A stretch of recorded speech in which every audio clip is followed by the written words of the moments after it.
A importância da sexualidade bíblica. Olá, hoje é terça-feira, dia 20/6 de 2023. É a terceira vez que eu estou tentando gravar esse áudio. Eu já errei na primeira, quando eu já tinha gravado 12 minutos. Errei na segunda, quando eu tinha gravado 1 minuto apenas. E agora, que Deus me ajude, eu vou tentar pela terceira vez. Você sabe muito bem, nós sempre deixamos aqui um breve estudo bíblico nos canais digitais da igreja. Nós estamos num desafio de lermos a Bíblia toda juntos. E nós começamos o Novo Testamento, lemos o Novo Testamento inteiro.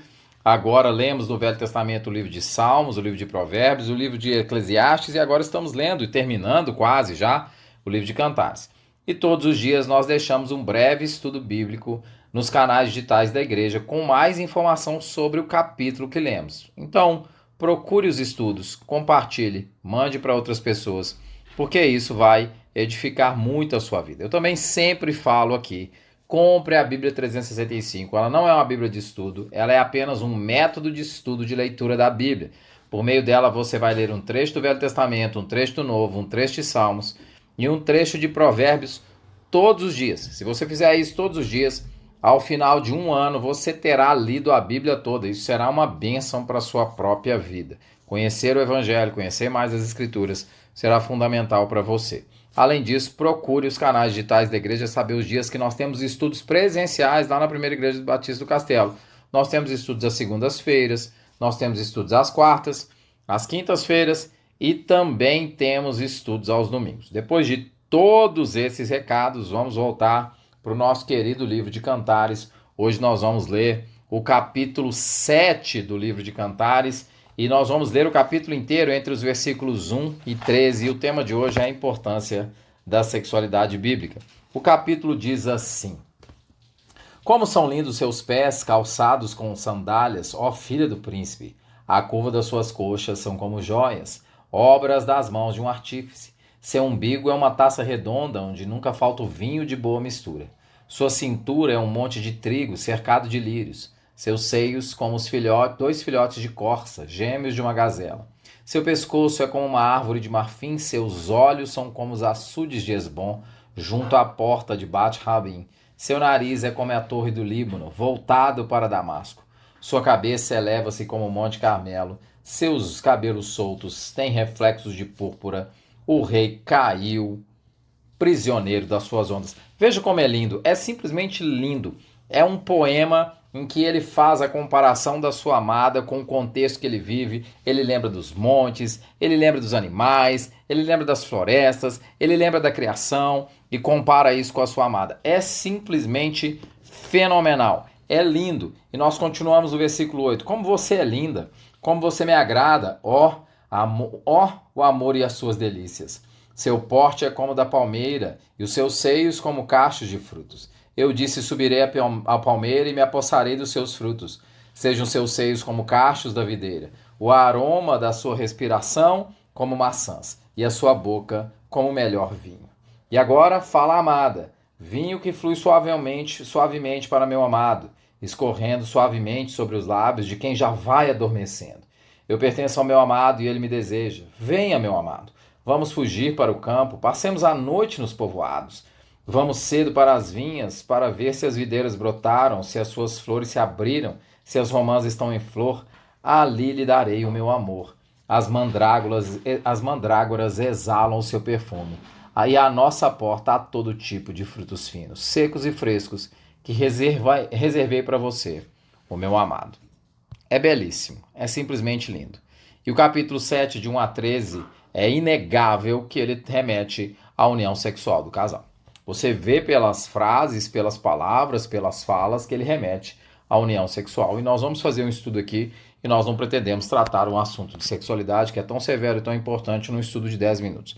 Eu simplesmente vou falar da importância de nós termos uma percepção contracultural sobre a sexualidade bíblica e te estimular a buscar mais sobre o assunto, mais informações sobre o assunto. Eu também sou neófito e confesso que ao me preparar para o estudo, eu me deparei com uma série de materiais aqui, 2 deles muito bons que eu vou indicar. que me remeteram a um conjunto de conhecimentos e a uma profundidade tal que eu preciso voltar, eu preciso ler e eu preciso entender melhor. Eu estou usando como texto de referência aqui o livro do casal Keller, o Tim e a Kate Keller, chamado O Significado do Casamento. Eu aconselho que você adquira esse livro e leia, seja você casado, seja você solteiro. Esse livro é muito especial, eu te aconselho. E um outro muito bom também chamado A Família em Meio à Tormenta. Esse, inclusive, como a Cruz define lá, de Russell Moore. Esse, inclusive, eu falei com o Marnone hoje no culto pela manhã para que ele fizesse a solicitação para que estivesse disponível lá. E eu também vou falar com ele para fazer a solicitação do Significado do Casamento. São dois livros muito importantes. Vou sugerir que você procure, que você leia, que você aprofunde. E além disso, eu vou dizer que a Bíblia fala sim e muito sobre sexo e a importância dele dentro das relações conjugais. E é importante nós trazermos isso para nossas discussões como igreja, se nós queremos amadurecer. Entrando especificamente no texto de Cantares 7, o poema é claramente um poema de amor sexual.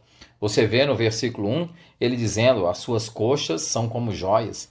Ele falando no versículo 2, o seu umbigo é uma taça redonda, onde nunca falta o vinho da boa mistura. No versículo 3, os seus seios são como dois filhotes de corça. No versículo 6, como você é linda, como me agrada, ó, o amor e as suas delícias. No versículo 7, ele diz, seu porte é como da palmeira e os seus seios como caixas de frutos. Eu subirei a palmeira, me apossarei dos seus frutos. Veja, a linguagem é nitidamente uma linguagem sexual no capítulo 7 de Cantares. E ela fala no versículo 2, vamos cedo para as vinhas para ver se as videiras brotaram, se as suas flores se abriram, se as romãs estão em flor, ali eu lhe darei o meu amor. Não é em absoluto, está claro que a temática do capítulo 7 é uma temática de natureza sexual, e não é em absoluto forçar o texto, dizer que quase no final do livro, os amantes falam então abertamente sobre a união conjugal. Esse é o reflexo do compromisso que eles demonstram ao longo de todo o livro, que nós procuramos também demonstrar aqui nos diversos estudos que mostramos. Um compromisso entre os dois marcado por uma aliança entre eles, um compromisso marcado por afeto entre eles, um compromisso em que a amada se sente protegida por ele. Você lembra quando nós lemos lá o capítulo, nós lemos no capítulo 2, o versículo 3, ela diz para o seu amado o seguinte, tenho prazer em sentar-me à sua sombra, o seu fruto é doce ao meu paladar. É um compromisso em que o amado elogia a sua amada, nós lemos isso ontem em 4:7, não só em 4:7, no capítulo 5, 4:7, você é toda linda, minha querida. Em você não há defeito algum.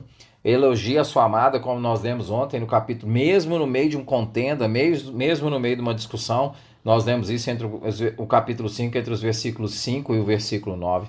Um compromisso em que um só tem olhos para o outro, nós podemos ver isso em 1:15, em 4, nos versículos 1 e no versículo 9, no capítulo 6, no versículo 5, no capítulo 7, no versículo 4, no capítulo 8, no versículo 10, e acima de tudo um compromisso em que um e o outro consideram o amor mais forte que a morte. Nós lemos no capítulo 8, versículo 6, coloque-me como um selo sobre o seu coração, como um selo sobre o seu braço, pois o amor é tão forte como a morte. Ao longo dos estudos eu procurei deixar claro também que esse grau de compromisso, esse grau de responsabilidade que um demonstra com o outro, só é possível se nós formos iluminados pela luz do Evangelho. Somente o Evangelho nos transforma.